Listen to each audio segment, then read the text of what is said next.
अगर तुम्हारे पास कोई सबूत है। सारी रूम में एक साथ रहती थी कि कहीं सिंगल प्रेसिडेंट उनको बुला ना ले, अगर प्रेसिडेंट के खिलाफ बोलोगे तो आपको मरवा दिया जाएगा। या रो रही हैं एक साथ एक रूम में इकट्ठी होकर रो रही हैं, खाना नहीं खाने जा रही हैं, और लड़कियों को रूम में बुलाने की ट्राई करते थे कि सब कोई सिंगल लड़की रूम में आके उनसे चलो अपने मेडल बाहर है, उनके बारे में क्या कहेंगे? कानून नियम प्रक्रिया चल रही है मैम, लेकिन कोई सुनवाई नहीं है, प्रधानमंत्री कुछ बोलने के लिए तैयार नहीं है। आप महिला सांसद होकर आप कुछ बोल क्यों नहीं रही हैं इस मुद्दे पर? में मेडल मांगने से बृजभूषण सिंह को फांसी नहीं मिलेगी। आखिर ये बृजभूषण है कौन, जिन पर महिला पहलवानों का यौन शोषण करने का आरोप लग रहा है? लेकिन केंद्र से लेकर राज्य सरकार तक सब बृजभूषण सिंह को क्यों बचाने में लगी हुई है? इसके ऊपर कार्रवाई तो छोड़िए, जांच भी छोड़िए, न्याय भी छोड़िए, उसके खिलाफ यौन उत्पीड़न की एक एफआईआर लिखवाने में भी महिला पहलवानों को 3 महीने से भी अधिक का वक्त लग जाता है। आखिर क्यों प्रधानमंत्री मोदी से लेकर भाजपा के मुख्यमंत्री तक सबके सब इस बाहुबली को बचाने में क्यों लगे हुए हैं? चलिए देखते हैं इस वीडियो में बृजभूषण की पूरी कहानी।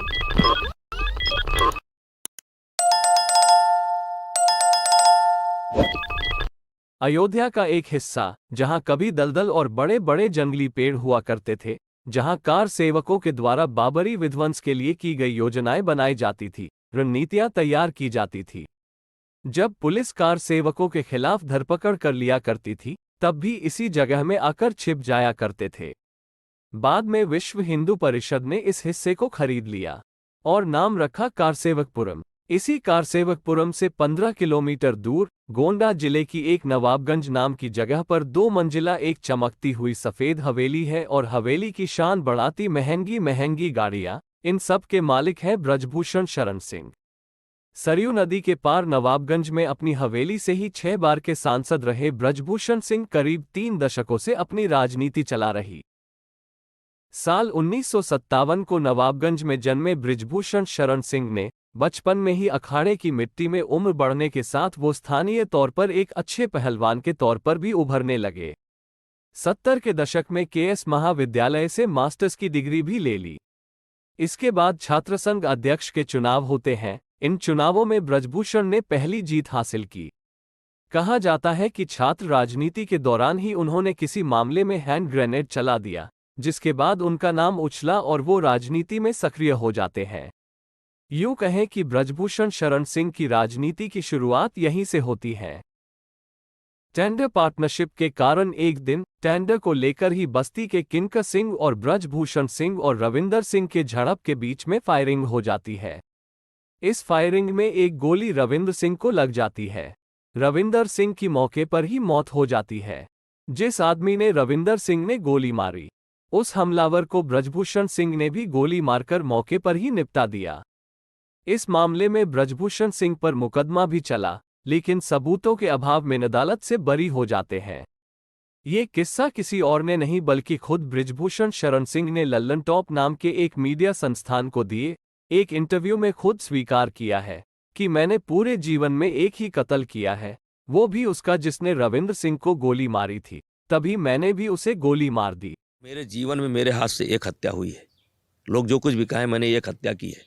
रविंदर को जिस आदमी ने मारा है, मैंने हाथ छुड़ा करके और उसको तुरंत राइफल से उसके पीठ पर रख करके मार दिया और मर गया। साल 1987 में अपने जिले में गन्ना डायरेक्टरी का चुनाव लड़ने के लिए पर्चा भर दिया, लेकिन कथित तौर पर इस चुनाव से पहले ही जिले की एसपी ने बृजभूषण सिंह को अपने पास बुलाया और पर्चा वापस लेने की धमकी दी। ये कहानी खुद बृजभूषण सिंह ने ही एक इंटरव्यू के दौरान कही। बृजभूषण सिंह की बात पर ही यकीन करें तो उन्होंने उस वक्त एसपी पर पिस्टल तान दी और बाद में गालियां देते हुए अपने मोटरसाइकिल पर बैठकर वापस चले आए। उसने मुझे गाली दे दिया और कहा, साले जाकर के पर्चा उठा लो, तुम आनंद सिंह के खिलाफ चुनाव लड़ोगे, आनंद सिंह के बिना मर्जी के चुनाव लड़ोगे। मैंने वहीं पर पिस्टल निकाल लिया और एक गाली के बदले 200 गाली दिया। बृजभूषण शरण ने पर्चा वापस नहीं किया और गन्ना डायरेक्टरी का चुनाव जीत लिया, यानी वो गन्ना डायरेक्टरी के चेयरमैन बन गए। इसके बाद हुए लोकसभा चुनाव में बृजभूषण सिंह ने जनता दल की मदद की, लेकिन जल्द ही साल 1988 में बृजभूषण भाजपा नेताओं के करीब आ जाते हैं। अब वो अपने को हिंदूवादी नेता के रूप में दिखाने की कोशिश करने लगते हैं। भाजपा के करीब आने के बाद बृजभूषण सिंह ने 1989 और 1990 में पहली बार एमएलसी का चुनाव लड़ा, लेकिन ये चुनाव बृजभूषण सिंह 14 वोट से हार गई। इस चुनाव में बृजभूषण को कई बार बलरामपुर से विधायक रह चुके बहादुर सिंह ने हरा दिया।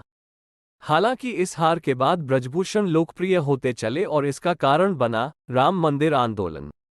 बृजभूषण शरण सिंह ने गोंडा के साथ साथ अयोध्या में रहने वाले साधु संतों के साथ करीबी बढ़ाई। महंत रामचंद्र परमहंस, महंत नृत्यगोपाल दास, हनुमानगढ़ी के स्वामी धर्मदास समेत तमाम संतों का आशीर्वाद लेकर वो राम मंदिर आंदोलन में सक्रिय हो जाने लगा। बृजभूषण शरण सिंह ने लालकृष्ण आडवाणी के साथ कंधे से कंधा मिलाकर राम मंदिर आंदोलन को संभाला। राम जन्मभूमि आंदोलन की वजह से बृजभूषण सिंह यूपी के पूर्वांचल क्षेत्र में काफी लोकप्रिय हुए। एक तरफ बृजभूषण सिंह ने राम मंदिर आंदोलन का चोला पहना हुआ था, तो दूसरी तरफ अपराध की दुनिया में भी साम्राज्य बढ़ाने लगा। राम मंदिर आंदोलन के समय तक बृजभूषण सिंह करीब 34 आपराधिक मुकदमे दर्ज हो चुके थे। इन आपराधिक कर्मों को सिर्फ राम नाम का चोला चढ़कर ही छुपाया जा सकता था, और यह बात बृजभूषण सिंह अच्छे से समझते थे। 1991 के लोकसभा चुनावों का दौर आता है, जहां कांग्रेस का चेहरा पीवी नरसिम्हा राव होते हैं, तो जनता दल की ओर से लालकृष्ण आडवाणी। इस चुनाव में बृजभूषण सिंह को गोंडा लोकसभा क्षेत्र से भाजपा की टिकट मिल जाती है। ये बृजभूषण सिंह के लिए पहली बड़ी राजनीतिक एंट्री थी।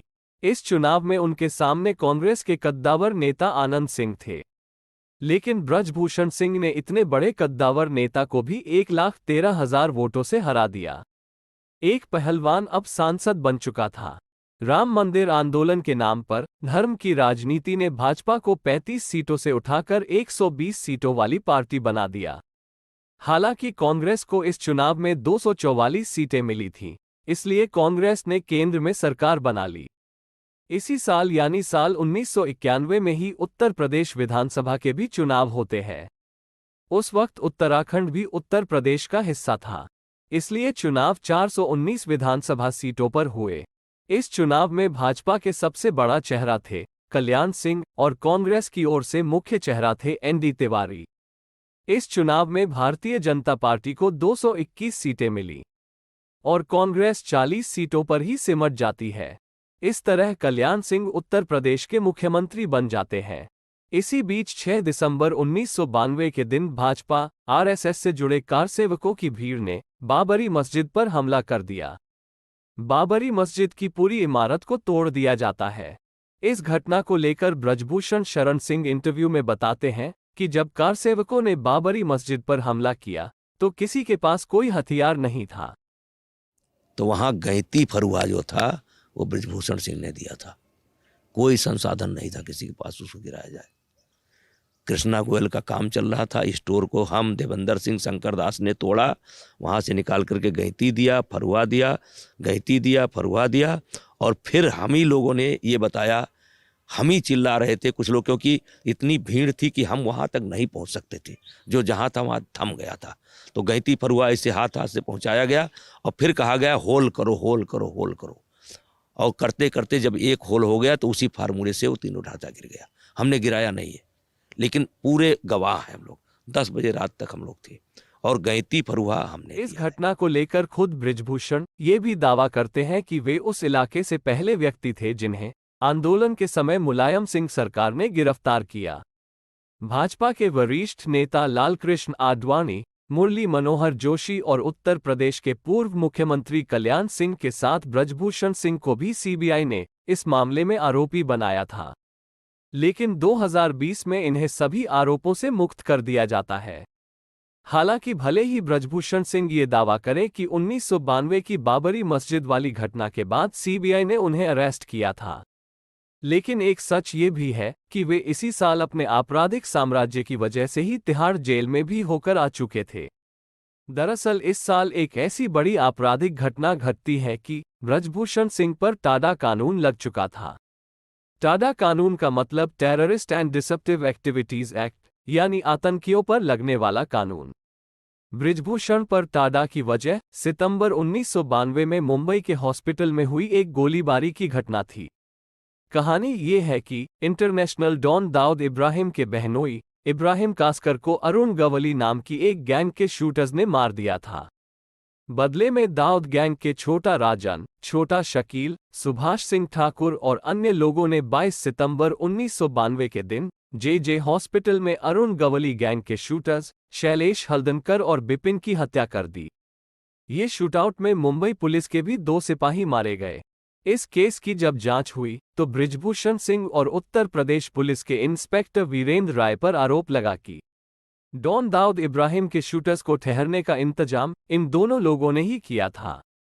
दाऊद के आतंकियों का साथ देने के कारण ही बृजभूषण पर टाडा एक्ट लगा, लेकिन इन सबके बावजूद बृजभूषण 4 साल तक बचे रहे। इन्हीं 4 सालों के बीच में साल 1993 में बृजभूषण शरण सिंह ने एक और कांड को अंजाम दे दिया। इस कांड का नाम था बलीपुर कांड। दरअसल गोंडा का ही एक क्षेत्र है डुमरियाडी। यहां एक मीटिंग हो रही थी। यहीं पर बृजभूषण सिंह के साथ कुछ लोगों ने अभद्रता कर दी। माना जाता है कि ये लोग पंडित सिंह के आदमी थी। वहीं पंडित सिंह जिसके भाई रविंद्र सिंह से कभी बृजभूषण सिंह की दोस्ती हुआ करती थी। पंडित सिंह गोंडा जिले के बलीपुर के रहने वाले थे। बलीपुर गांव के बाहर ही पंडित सिंह का घर था। पंडित सिंह अपने घर के बाहर बरामदे में बैठे हुए थे। अचानक गोली चलती है। इस गोलीबारी से पंडित सिंह बुरी तरह से घायल हो जाते हैं। इस गोलीबारी का आरोप लगा बृजभूषण सिंह पर, लेकिन सबूतों के अभाव में दिल्ली के एक एडिशनल सेशंस जज ने इस केस से बृजभूषण सिंह को बरी कर दिया। पहले दाऊद से संबंध, फिर पंडित सिंह पर हमले के आरोप ने बृजभूषण सिंह को बहुत बड़ा बना दिया। लेकिन कानून का हाथ अब बृजभूषण शरण के गिरेबान तक पहुंच चुका था।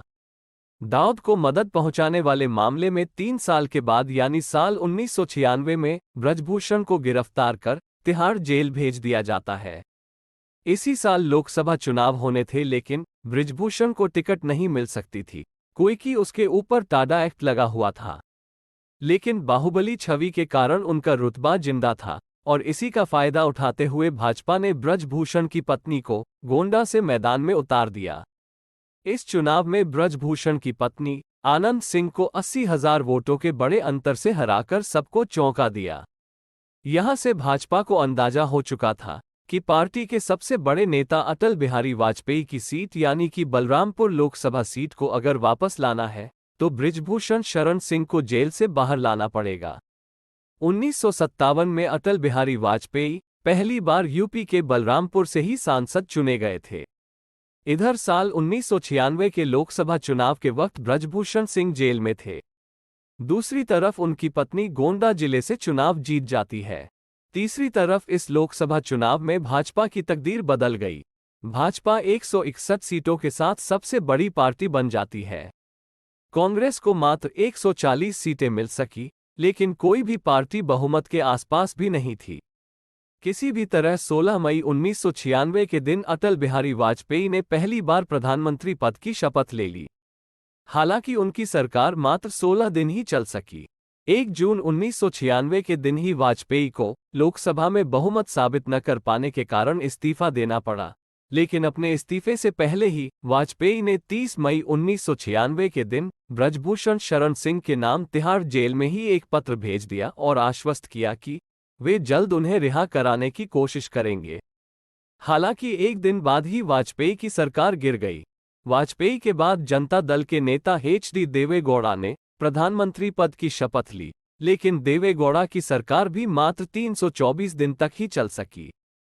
इसके बाद इंदिरा कुमार गुजराल भारत के नए प्रधानमंत्री बने, लेकिन गुजराल के नेतृत्व वाली जनता दल की ये सरकार भी मात्र 332 दिन तक ही चल सकी। अंत में राष्ट्रपति आर नारायण ने दोबारा से लोकसभा चुनाव कराने की घोषणा कर दी ताकि देश में एक स्थायी सरकार बन सके। साल 1998 में हुए लोकसभा चुनाव भी साल 1996 के लोकसभा चुनावों की तरह ही साबित हुए। इन चुनावों में भी किसी भी पार्टी को स्पष्ट बहुमत नहीं मिला। इस चुनाव में भाजपा का ग्राफ 161 लोकसभा सीटों से उठकर 182 सीटों पर पहुंच जाता है। वहीं कांग्रेस को पहले की तरह ही सीट मिली। पहले 140 सीटें मिली थीं, इस बार 141 सीटें मिली। किसी भी पार्टी को इतनी सीटें नहीं मिल सकी कि सरकार बना सके, लेकिन किसी भी तरह 19 मार्च 1998 में अटल बिहारी वाजपेयी प्रधानमंत्री पद की शपथ लेने में सफल रहे। हालांकि इस बार भी वे मात्र 13 महीने ही सरकार चला सके, लेकिन ये 13 महीने ब्रजभूषण सिंह के लिए अमृत की तरह साबित हुए।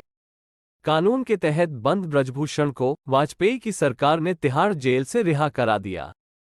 क्योंकि अटल बिहारी वाजपेयी प्रधानमंत्री थे, इसलिए सीबीआई ने भी अपनी जांच में ब्रजभूषण सिंह को क्लीन चिट दे दी। इसलिए ब्रजभूषण सिंह कोर्ट से भी बाइज्जत रिहा कर दिया जाते हैं। वाजपेयी माफिया ब्रजभूषण का उपयोग बलरामपुर सीट को जीतने के लिए करना चाहते थे। इसका कारण ये था कि इस सीट को पिछले 2 बार से समाजवादी पार्टी जीतती आ रही थी और भाजपा को ये सीट किसी भी हालत में जीतनी थी, इसलिए ब्रजभूषण सिंह को तिहाड़ जेल से रिहा करवाया गया।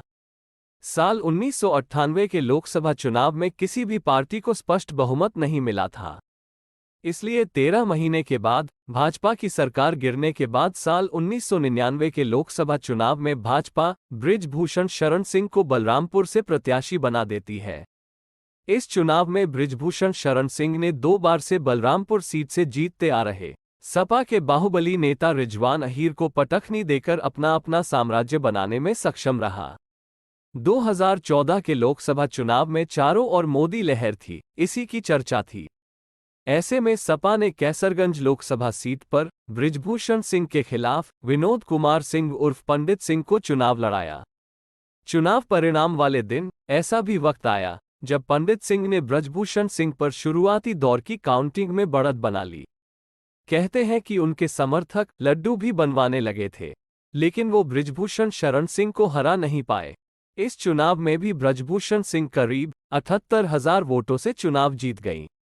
इसके बाद 5 साल बाद फिर 2019 के लोकसभा चुनाव होते हैं। यहां भी बृजभूषण शरण सिंह को भाजपा टिकट देती है। कैसरगंज की सीट से यहां पर एक बार फिर 2,62,000 वोटों से बृजभूषण सिंह चुनाव जीत जाते हैं।